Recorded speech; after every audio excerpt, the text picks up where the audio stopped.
नमस्ते। आज के इस खास विश्लेषण में हम सीधे एक बेहद अद्भुत और सच कहें तो एक बहुत ही मल्टी लेयर्ड यानी बहुआयामी चरित्र की गहराई में उतरने वाले हैं। आज की हमारी पूरी चर्चा भगवान हनुमान जी के इर्द गिर्द घूमने वाली है।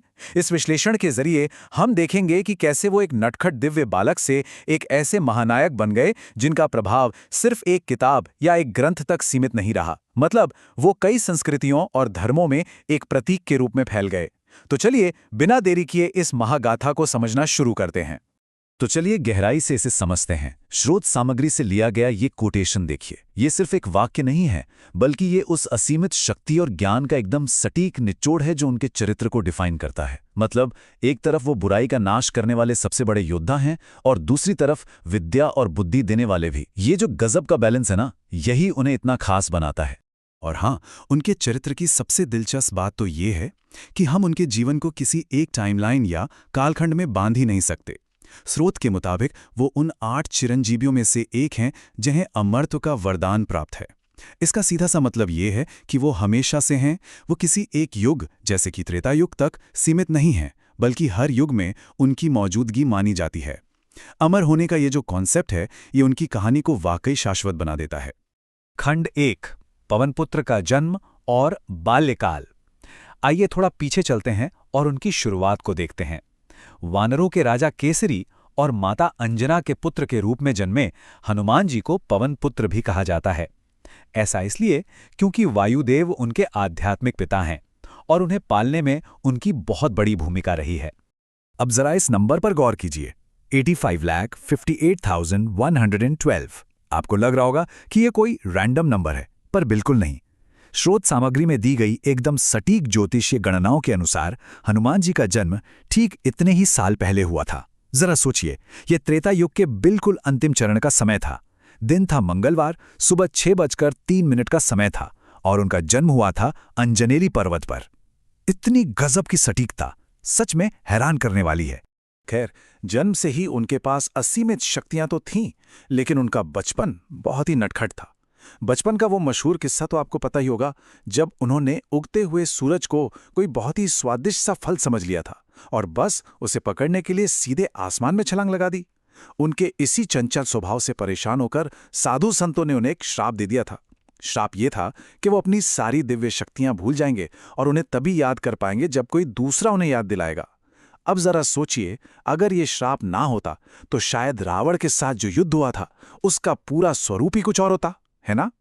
आगे बढ़ते हैं। खंड 2, रामायण के परम भक्त।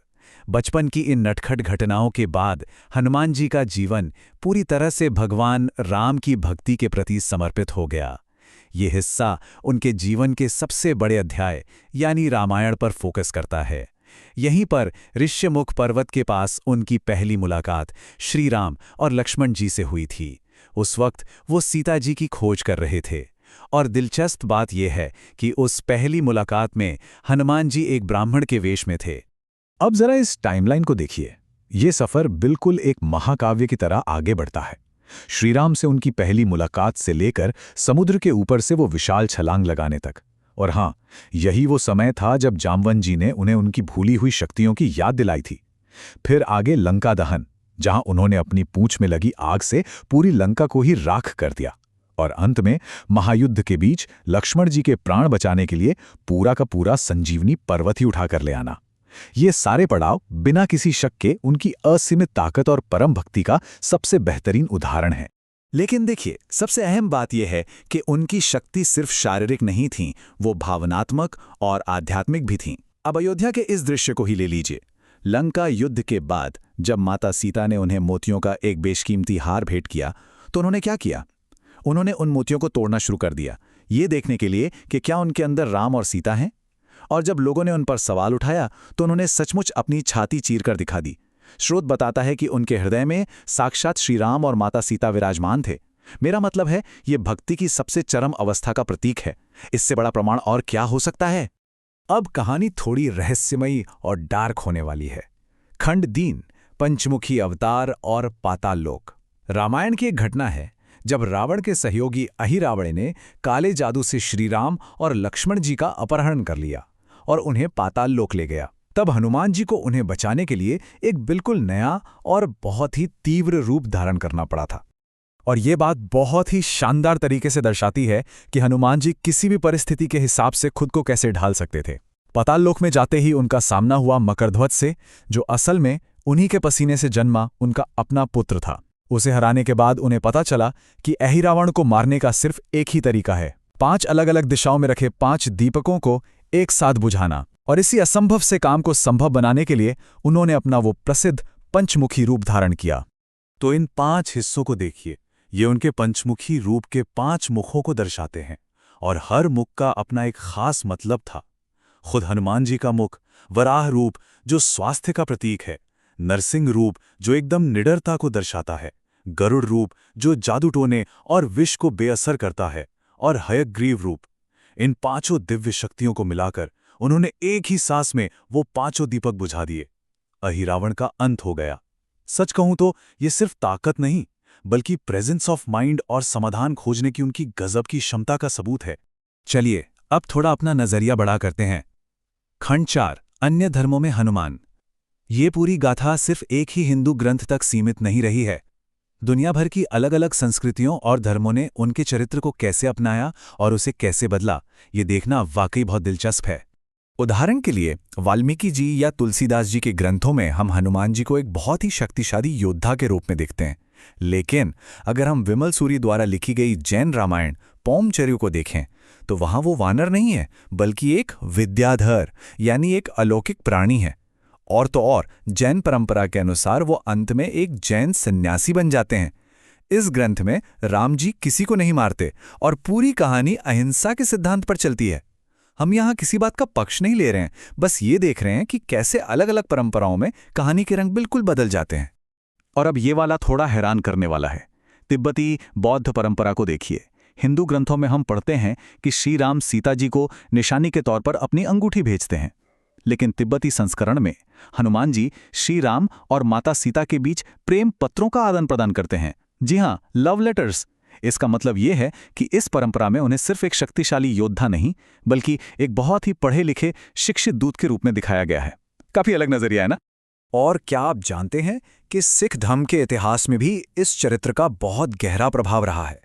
शायद आपने ना सुना हो, लेकिन 18वें और 19वीं सदी में जब खालसा आंदोलन चल रहा था, तब हनुमान जी की वीरता और अदम्य शक्ति ने योद्धाओं को बहुत प्रेरित किया था। उनकी निष्ठा से प्रभावित होकर कुछ खालसा रेजिमेंट युद्ध के मैदान में अपने साथ हनुमान जी की छवि लेकर जाती थीं। कहा तो ये भी जाता है कि गुरु गोविंद सिंह जी खुद हनुमान नाटक पढ़ना बहुत पसंद करते थे। तो चलिए अब हम इस विश्लेषण को समेटते हैं। खंड 5, विरासत, नाम और प्रतीकात्मक। हनुमान जी का स्वरूप, उनके अनगिनत नाम, इन सब के पीछे बहुत गहरी कहानियां हैं जो आज भी हमारे समाज में रची बसी हैं। क्या आपने कभी सोचा है कि उनका नाम हनुमान पड़ा कैसे? इसके पीछे भी एक बहुत रोचक कहानी है। जब बचपन में वो सूरज को पकड़ने उड़े थे ना, तो उन्हें रोकने के लिए देवराज इंद्र ने अपने वज्र से उन पर वार कर दिया था। उस प्रहार से उनकी ठुड्डी टूट गई थी। अब संस्कृत में ठुड्डी को कहते हैं हनु, तो जिसकी हनु टूट गई हो वो कहलाए हनुमान। एक छोटी सी घटना उनकी सबसे बड़ी पहचान बन गई। उनके कई और नामों पर भी नजर डालें तो पता चलता है कि हर नाम के पीछे एक पूरी कहानी है। जैसे स्क्रीन पर देखिए, वायुपुत्र उनके जन्म और आध्यात्मिक पिता को दर्शाता है। महाबली मतलब असीमित शक्ति। पिंगाक्ष नाम बताता है कि उनकी आंखें भूरी थीं, जो उनके रूप का एक बहुत ही स्पेसिफिक डिटेल है। और रामेष्ट ये साबित करता है कि उनकी सबसे बड़ी पहचान श्री राम के प्रति उनका समर्पण था। ये सब सिर्फ नाम नहीं है, उनके पूरे चरित्र के अलग अलग पहलू हैं। तो अंत में एक बड़ा सवाल उठता है।